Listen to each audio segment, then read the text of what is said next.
Honestly,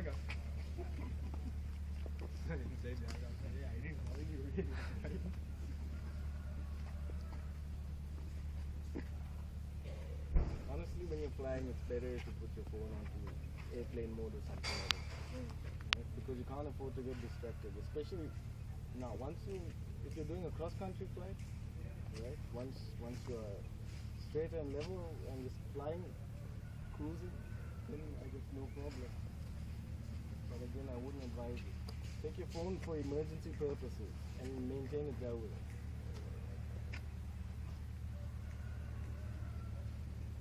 So again, there's some checks now.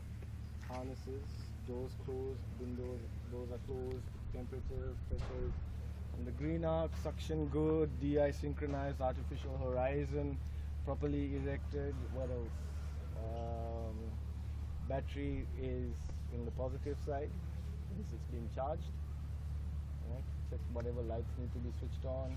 Flaps should be deployed. There you go. Slowly deploying the flaps. Right. Flaps, takeoff flaps, 10 degrees. Add power, check for temperatures and pressures in green arc, suction, good, release brakes, there we go. And we're on the takeoff roll.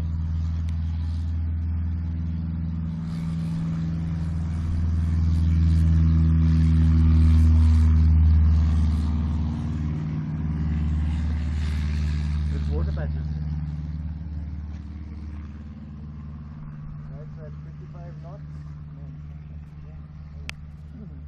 About 55 knots, you start pulling back on the control column.